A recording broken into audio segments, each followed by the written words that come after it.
BBC Radio Shropshire. Fantastic. All right. A little bit later on the breakfast show, in about 10 minutes' time, actually, I'm off to Wem Moss's in search of wildlife. Now, we're not talking about big cats here. We're not talking about, rhinoceri and stuff like that. We're talking about snakes. I'm not over keen. I wasn't over keen when they sent me on the job. I would have been even less keen had it been spiders. You know my fear is spiders. But snakes I can just about cope with. Have you done? Anyway, find out what happened when I went to Wem Moss's, and we'll do that in about 10 minutes' time. You can find out when I went wildlife hunting in Wem Moss's for snakes. It's 7:10, BBC Radio Shropshire.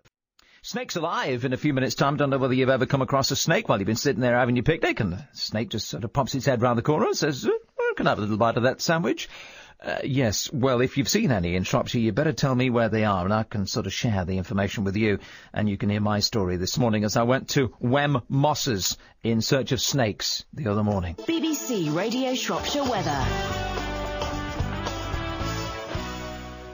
20 minutes past 7, BBC Radio Shropshire for Monday. Now, I've been out on some jobs in my time, and I reckon one or two of them in the office think that I could be the next Crocodile Dundee, if I'm being honest. They sent me to meet Ben Wadhams. Ben is a wildlife artist and conservationist, and he then took me to the back of beyond and a bit further, in search of adders. We're in an area today called Wem Moss, and it's an environment which is increasingly becoming rare across the UK, the whole of the UK. It's a very important pocket of, as it says, moss. It's sphagnum moss and heathland.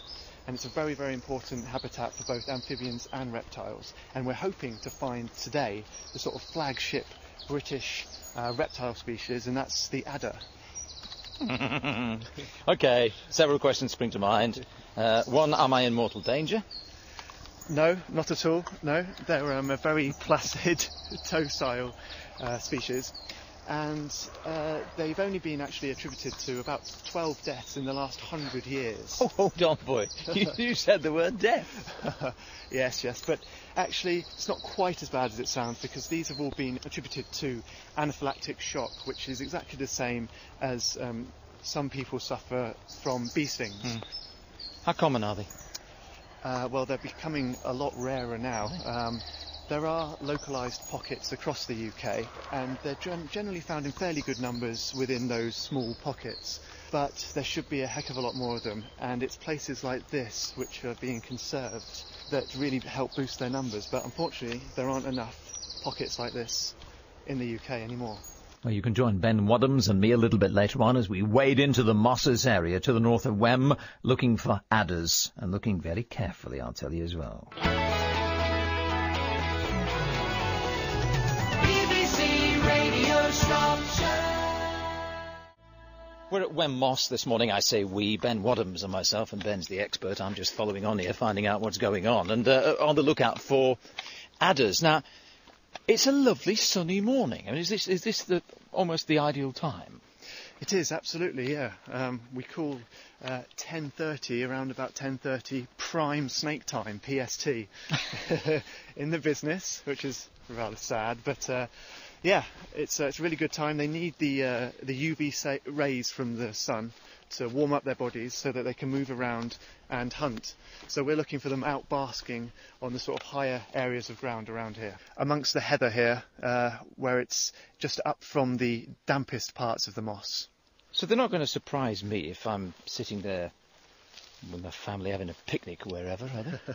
No, not at all. They'll be very timid. They're a very timid species, and they'll usually scarper. They'll slither off as quickly as they can at the first sign of your presence, and they judge that by footsteps. They can feel the vibrations through the ground, and they haven't got any external ears, so they can't hear anything.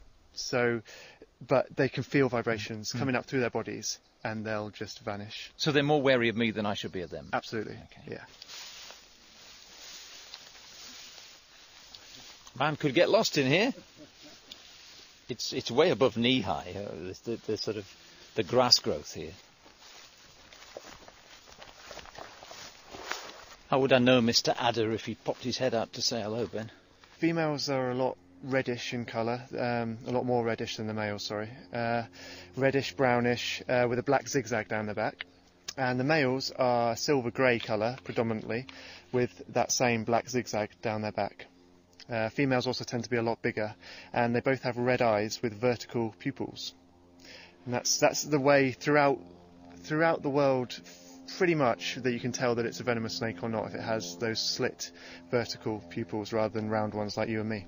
Okay, right, we'll keep on looking. That's Ben Wadham's taking me around the wildlife area known as Wem Moss's in search of adders. So the big question is, did we find any? Well, Ben, it wasn't to be, was it? No, it certainly wasn't. Well, you know, in a way, I guess that shows how rare they're becoming. I mean, this is supposed to be the hotspot, and I've seen plenty of them here before a few years back, but they have been taking a bit of a conservational battering in the last few years, especially, and I guess the proof is in the pudding, as they say. Indeed. Never mind. Good try. Another day. Thanks. Sometimes they just don't want to play, do they? And they didn't want to play that day. It's a good job you tucked your trousers in, though, isn't it, Eric? I didn't actually in the end. I didn't, because it was quite boggy, you know. And the first thing Ben said to me, he said, when he met me, he said, have you got any boots? Because I'd just got my ordinary sort of shoes on. And I said, is it because I might be in danger, I need boots on, or is it because of the ground, you know? And he said, no, it's the ground really, it could be a bit soft. And it was a bit soft, to be perfectly honest. So I think the trousers would have got a bit of a soaking as well, but no, I didn't. They wouldn't just surprise you in undergrowth. They'll be living under something, under a piece of, you lifted a few pieces of corrugated iron and had a look, but they weren't there that day. Maybe another day then. Maybe another. What did I just say? I think I just might have agreed to something. BBC